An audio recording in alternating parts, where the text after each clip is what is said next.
Hati-hati, kita bakal bahas lautan paling berbahaya di planet ini. Santai, tapi seram. Oke, jadi gini. Kita sering banget lihat laut itu sebagai tempat liburan. Tempat yang indah, biru, tenang. Tapi di balik semua itu ada sisi lain dari laut yang, ya, nggak main-main. Ada tempat-tempat di planet ini, di mana lautan itu bukan teman, tapi tantangan besar.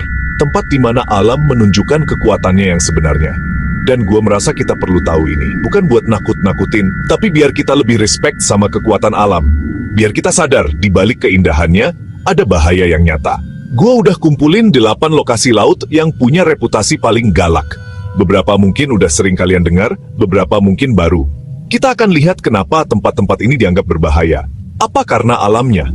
Apa karena mitosnya? Atau mungkin karena ulah manusia sendiri? Ini bukan video dokumenter yang kaku. Ini cuma obrolan santai kita aja. Anggap aja lagi ngopi bareng, tapi topiknya agak berat. Kita bakal kupas satu-satu, tapi tetap dengan gaya kita yang santai. Jadi, siapin diri kalian.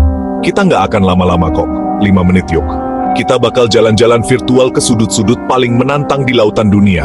Dari segitiga misterius sampai selat yang super sibuk. Ini bukan cuma soal ombak besar atau badai, tapi juga cerita di baliknya. Cerita tentang keberanian, tentang tragedi, dan tentang betapa kecilnya kita di hadapan alam semesta. Langsung aja, kita mulai dari yang pertama. Let's go. Oke, yang pertama. Laut Iblis atau Dragon's Triangle. Namanya aja udah serem kan? Ini lokasinya di lepas pantai Jepang, di Samudra Pasifik. Orang sering bilang ini kayak Bermuda Triangle versi Pasifik. Kenapa? Karena banyak banget laporan kapal dan pesawat yang hilang tanpa jejak di area ini. Cerita-cerita misterius legenda naga yang hidup di bawah laut semuanya ada di sini. Tapi kalau kita singkirkan dulu mitosnya, area ini emang beneran berbahaya secara alamiah. Kondisinya brutal. Cuaca di sini bisa berubah dalam sekejap. Tiba-tiba ada badai. Ombaknya bisa jadi raksasa. Arus bawah lautnya juga kuat dan gak bisa diprediksi. Belum lagi aktivitas vulkanik bawah laut yang sering terjadi. Jadi gabungan antara cuaca ekstrem, kondisi laut yang kejam, dan mungkin sedikit misteri, bikin tempat ini punya reputasi yang, ya kalian tahulah, ini bukan tempat buat main-main. Bahkan pemerintah Jepang sendiri udah menetapkan zona ini sebagai zona berbahaya untuk pelayaran. Sekarang, kita ke yang paling terkenal, Segitiga Bermuda. Gue yakin semua orang pernah dengar soal ini, tempat di mana kapal dan pesawat lenyap begitu aja. Alien, portal ke dimensi lain, banyak banget teori konspirasi yang seru buat dibahas. Tapi, jujur aja, buktinya sangat sedikit. Kebanyakan cerita itu dibesar-besarkan atau bahkan hoax. Tapi bukan berarti area ini aman loh. Secara ilmiah, Segitiga Bermuda ini punya beberapa faktor yang bikin dia berbahaya. Pertama, arus teluk atau Gulf Stream. Arus itu super kuat, bisa menyeret kapal kecil.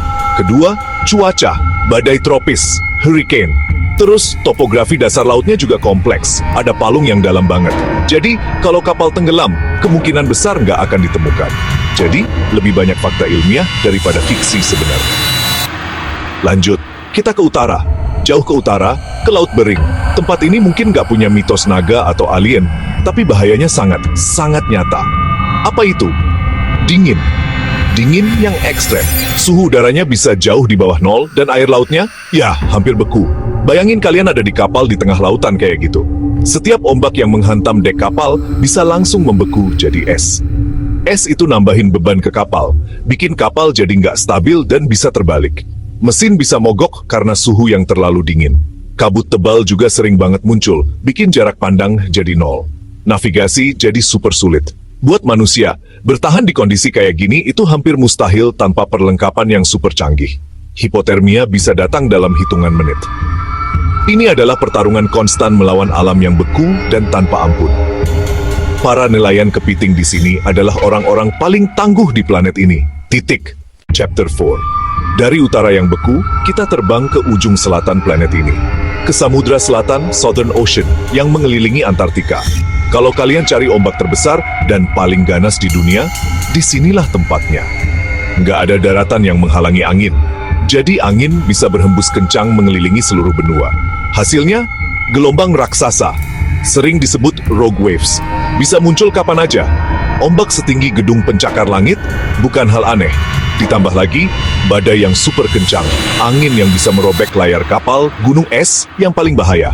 Bongkahan es kadang sebesar kota kecil jadi ancaman konstan buat kapal. Salah satu lingkungan laut paling ekstrem di bumi. Cuma peneliti dan pelaut paling berpengalaman yang berani menantang. Benar-benar nggak main-main. Chapter 5. Oke, sekarang kita balik ke daerah tropis. Lebih dekat ke rumah. Selat Malaka. Beda dari yang lain, bahaya utama di sini bukan cuma dari alam, tapi lebih banyak karena manusia.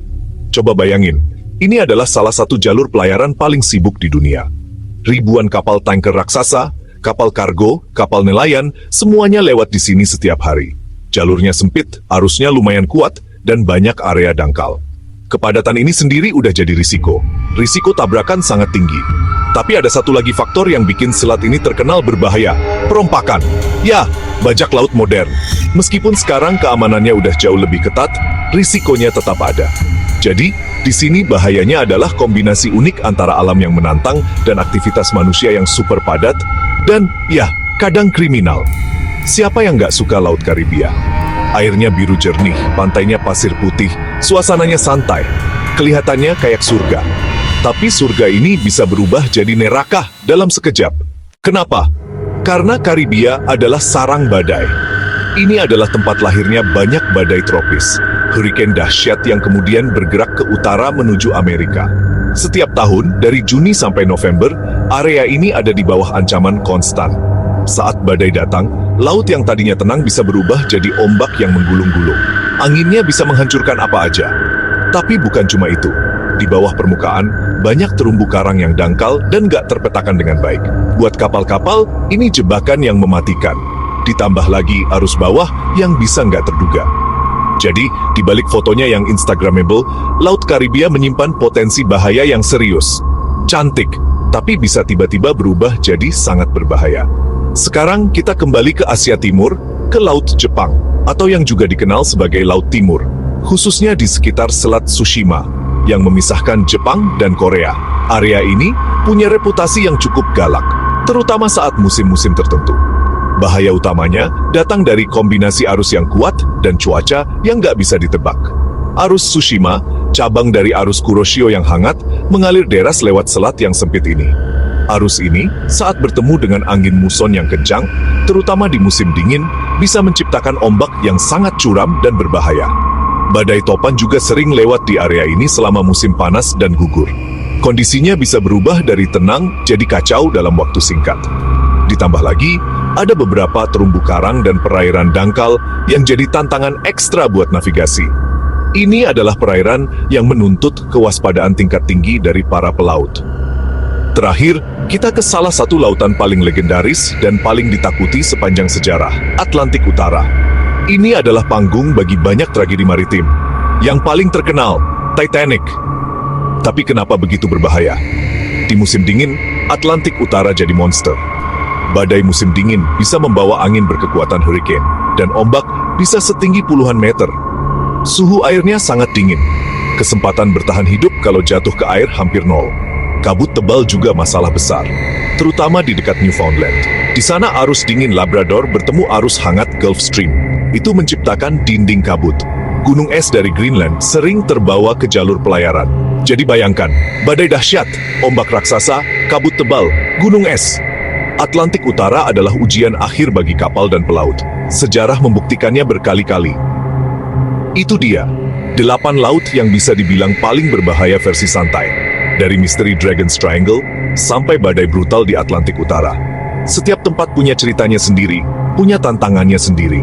Dan yang paling penting, setiap tempat ini ngajarin kita satu hal yang sama. Jangan pernah meremehkan kekuatan laut. Kita bisa bikin kapal paling canggih, teknologi paling mutakhir. Tapi, pada akhirnya, kita cuma tamu di dunianya. Dan kita harus menunjukkan rasa hormat. Video ini bukan buat bikin kalian takut sama laut. Justru sebaliknya. Gue harap ini bikin kalian lebih kagum. Kagum sama kekuatannya.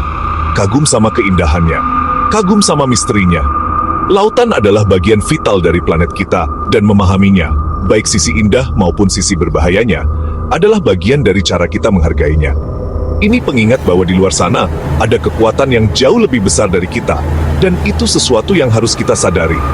Jadi, gimana menurut kalian? Ada laut lain yang menurut kalian lebih berbahaya? Atau mungkin kalian punya pengalaman pribadi berlayar di salah satu tempat ini. Gue pengen banget dengar cerita kalian. Kalau mau deep dive satu-satu, komen di bawah. Mungkin kita bisa bikin video khusus ngebahas satu lokasi lebih dalam. Seperti biasa, terima kasih udah nonton. Tetap penasaran, tetap bertanya, dan sampai jumpa di video berikutnya.